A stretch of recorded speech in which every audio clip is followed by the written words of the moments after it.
pinag-uusapan naman namin. Pero syempre, nandun yung... Kailangan muna tayo mag-work ngayon. Kailangan muna kaming mag-ipon. At saka bata pa po kami, marami pa kaming gustong gawin din talaga. Kumbaga, work muna kami. Dadating kami doon, siguro. Dadating kami. Pero pinaka-number 1 na bumubuo sa akin ngayon, yung nasa harapan ko. Kaya totoo naman kasi, magsisinungal, hindi tayo showbiz dito. Totoo lang. Pwede ka ba mag-expound dyan, Ronnie? Ma? Expound.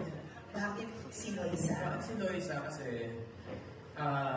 nahiwalay ako sa family ko simula na nag-showbiz ako. Siya yung nakasama ko halos sa trabaho. Siya yung nag-guide sa akin pag may problema ako, pagka na-stress ako, dumating sa punto na na-depress ako. Nandyan siya para sa akin. Nakakabilib yung relationship nila, di ba? Napaka-strong. Na parang papunta na talaga. Haba ng hair ni Loisa. Correct. Ilang taon na ba sila, Dred? Alam mo?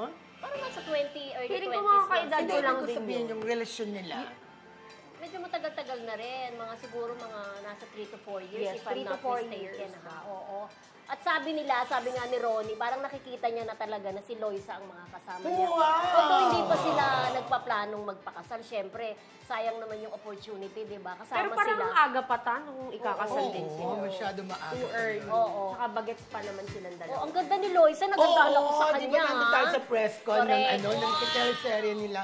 Ang ganda niya, pero sorry si Ronnie, ba't Buti nga, sa totoo lang. Gwapo pa rin naman, pero hindi katulad siguro nung hashtag days. Hindi ko Na siya super nakilala. gwapo, no? Hindi ko siya nakilala. O baka dahil sa hairstyle lang niya to, kasi parang may pagka, yung hairstyle niya, may...